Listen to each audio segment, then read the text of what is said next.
Now, this really brings up the question of the value of each part and the value of really every human being. And I have to say that quite often in our society, in our world, we really don't value everyone as God's creation. We don't acknowledge everyone and the value they bring to the world. I was thinking of a story of one of my favorite authors, Henry Nouwen, and apparently a couple of weeks ago, Reverend Maiden mentioned Henry Nouwen in his sermon, and so in his honor, Henry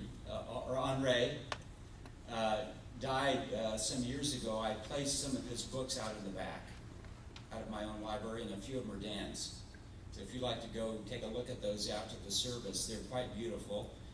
And it's just a small part of his corpus, his body of work. And he has written these beautiful books on the spiritual life. Roman Catholic priest, professor, and pastor who taught at Yale, who taught at Harvard, who taught at Notre Dame. He was a giant in the world of spiritual formation and spiritual growth. I know, Sheldon, you've read many of his books. You know all about him. Well,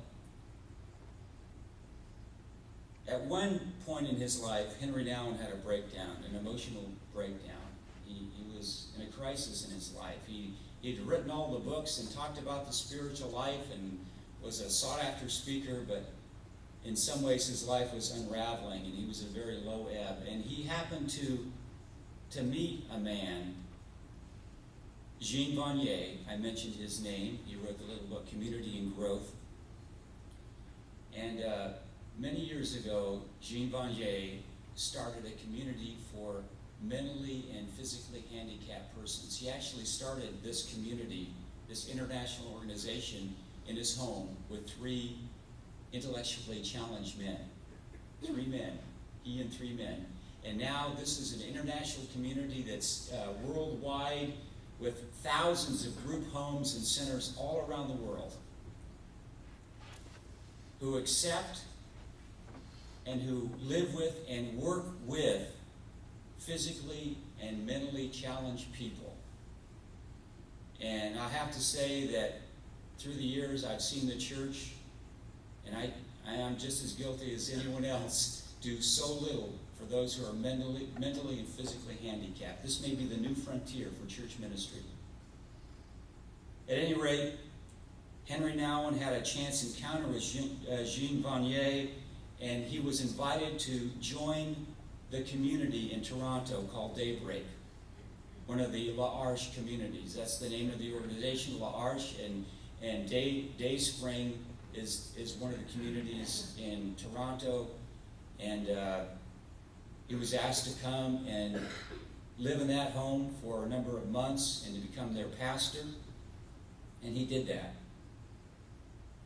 And it was in that community with mentally and physically challenged people that Henry Nouwen was reborn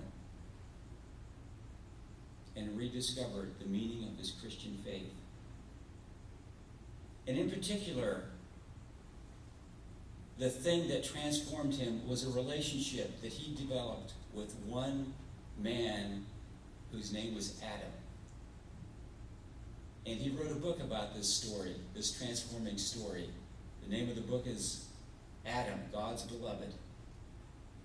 Adam was a man who disappeared into the world of institutional care before he found L'Arche, and he found Dayspring and went to live there. And Adam was suffering, had for all of his life suffered from seizures. He was non-functional, couldn't talk, could barely move. But somehow, as Henry Nouwen cared for him, part of his daily routine was to get him ready in the morning, get Adam ready. It took hours to do this. And in this relationship that developed with Adam, Henry Nouwen began to see the real value of a human life. You see, what value do we place on human life in our society for someone who has nothing to offer? I'm talking about spiritual gifts. for someone who has no gifts to offer, nothing to bring to the world? What value? And I'm not a right-to-lifer in the popular sense, but I think our society has to come to terms with the value of every human being and every human life. And I think there's no better place to begin than right here in the church. The value of each gifted person that God brings into our congregation, whether it's even noticeable, whether someone appears to have nothing to offer us.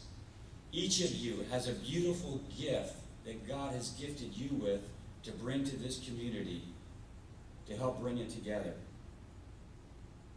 At any rate, Henry Nouwen, who had this life-transforming experience in L'Arche, reminds me that we all have something to bring that's very, very important. And we need to honor the less prominent parts, the weaker parts, as we serve together. Because as we exercise our gifts together as a body, this is where the unity and the oneness really comes from. A community is not just a bunch of people who say they love each other or even walk together, but they're walking and working in the same direction. How blessed it is when brothers dwell in unity. It's like oil dripping down from the beard. That's the text from last week. Now, I don't know what that feels like. I don't even have a beard anymore. Dan has a beard. But that unity comes from the work of service. That's what Paul said. The unity of the body through the work of service. And when an organization, a community like this one, becomes lukewarm in its mission and its goals, then that's where the danger of tension and infighting and crumbling comes. Peace is the fruit of loving service, and service is based on our gifts. So for me, a true community is a place where we come and grow from where we are, and we affirm each other's gifts, and we give ourselves to the life of service, which brings the unity and the oneness and this beautiful transformation. As we respect each other, as we support each other, as we care for each other in times of crisis. I mentioned what this congregation did for me in a time of crisis. Let me ask you this. When you go through your time of crisis, who's going to be there for you? And how much is it worth to you? How much is it worth to you to know that there's a group of loving, caring people like this one who are going to stand with you and stand behind you? And how much is it worth to you to know that you can come and you can be accepted and respected as a human being wherever you find yourself in life's journey, even when things seem to fall apart right before your eyes? You know, we pride ourselves here on being able to disagree, and I'm all for disagreement and the unity that comes even through disagreement. So I say we have 100% tolerance for disagreement, but I say we have 0% tolerance for disrespect.